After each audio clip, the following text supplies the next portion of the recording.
Selamat siang yang kuhormati Bapak Junri dan sahabat mahasiswa-mahasiswi sekalian yang kubanggakan.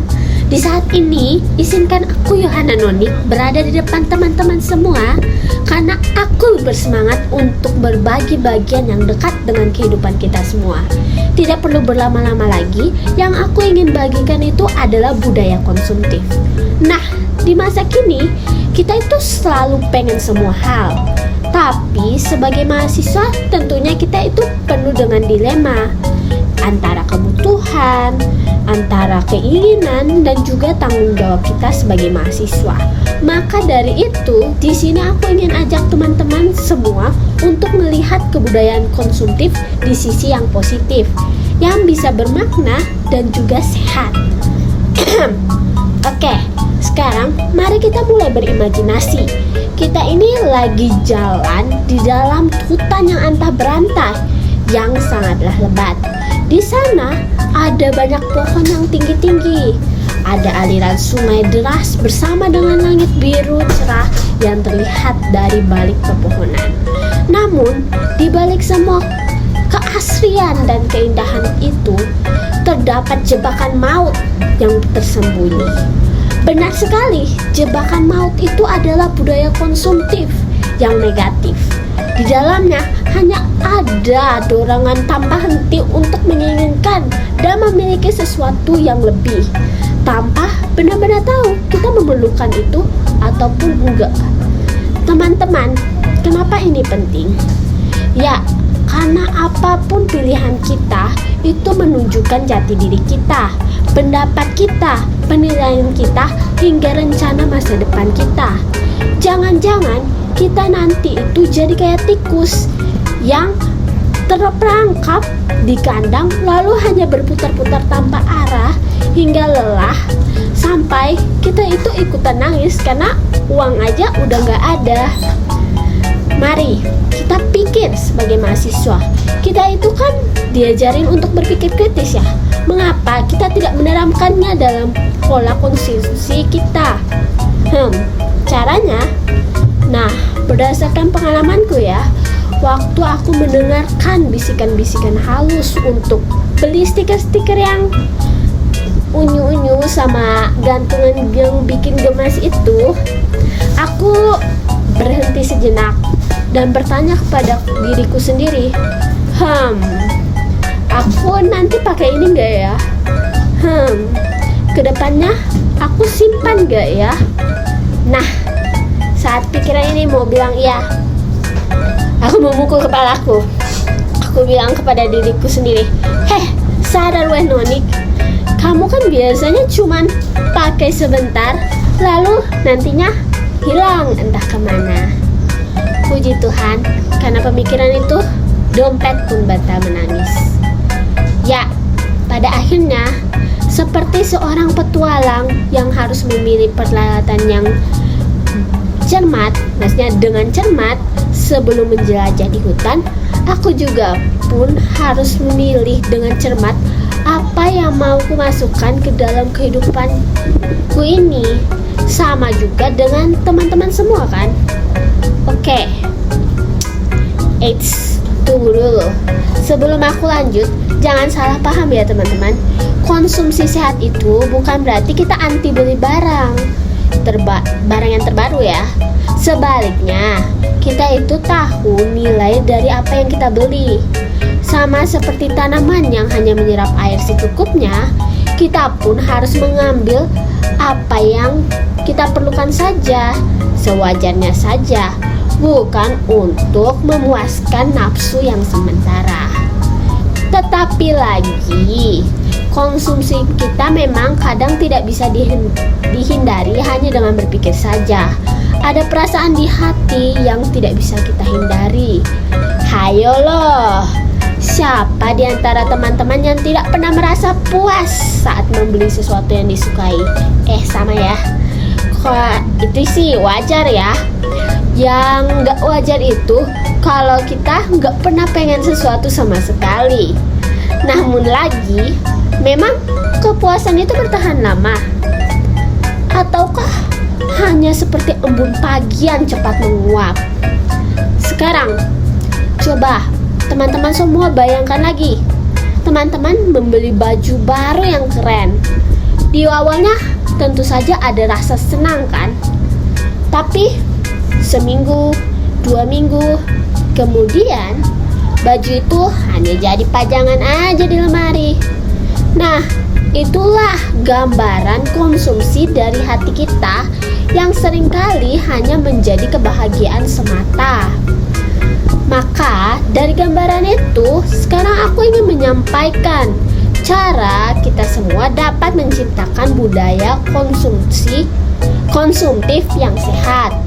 Oke, yang terutama dulu, kita itu harus mau untuk mengendalikan perasaan kita terhadap hal yang membawa dampak di berjalannya waktu atau dampak di masa depannya.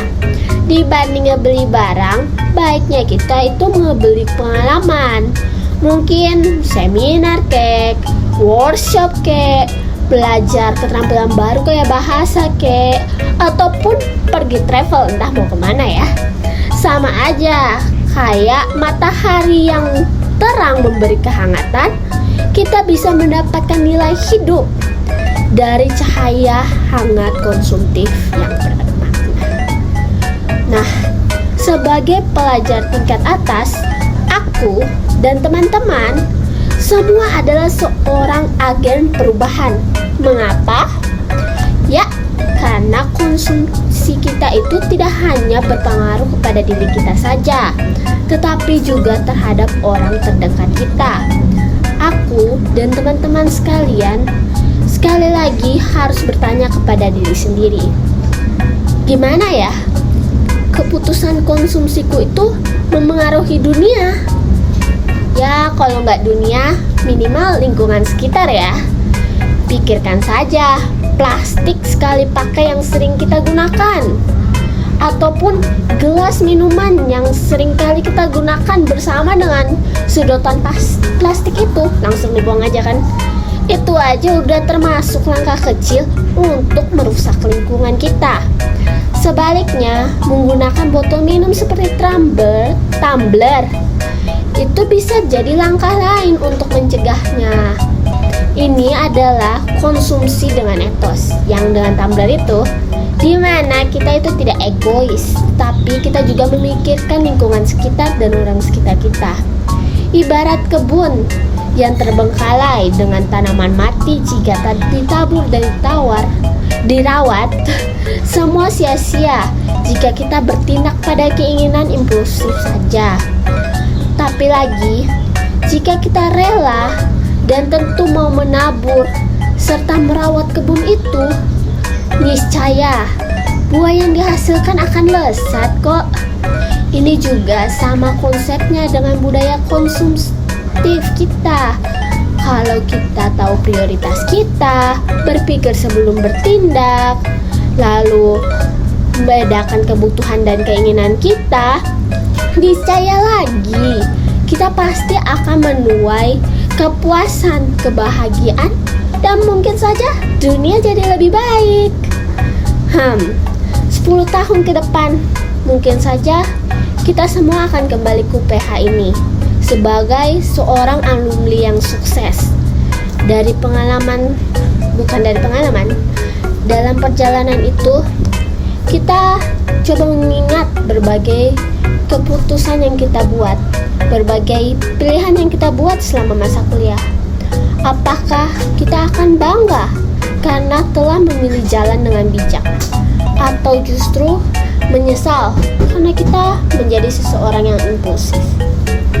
Bayangkanlah dari sekarang, dunia di sekitar kita dengan memilih konsumsi saja yang sehat, kita bisa jadi bagian dari generasi yang tidak hanya cerdas dalam akademik, tetapi juga bijaksana secara sosial. Dunia ini seperti lukisan yang kita warnai bersama. Setiap pilihan kita adalah sapuan kuasa yang menentukan keindahannya. Seperti seorang koki yang dapat menciptakan hidangan yang sempurna dengan mencampur bahan-bahan dalam takaran yang tepat, kita juga dapat menciptakan hidup yang seimbang melalui konsumsi yang bijaksana. Akhir kata, teman-teman semua, budaya konsumtif yang sehat bukanlah sesuatu yang sulit untuk dicapai. Kita bisa, asalkan kita mau menggunakan logika, merangkul emosi yang penting, dan menerapkan etika. Niscaya kita bisa menciptakan gaya hidup yang tidak hanya memuaskan diri sendiri, tetapi juga dapat memberi dampak positif bagi sekitar. Oleh karena itu, mari kita jadikan konsumsi sebagai alat untuk membangun, bukan menghancurkan. Karena pada akhirnya, kebahagiaan sejati bukanlah tentang memiliki segalanya. Namun, kebahagiaan sejati adalah tentang menghargai dan bersyukur atas apa yang kita miliki sekarang. Sekarang, semuanya, aku Yohana Nonik benar-benar berterima kasih atas waktu yang telah diberikan. Semoga pidato yang ku bagikan ini bisa menjadi wawasan bagi teman-teman semua yang ada di sini. Mohon maaf jika aku ada salah kata. Sekarang lagi, aku Yohana Nonik izin undur diri.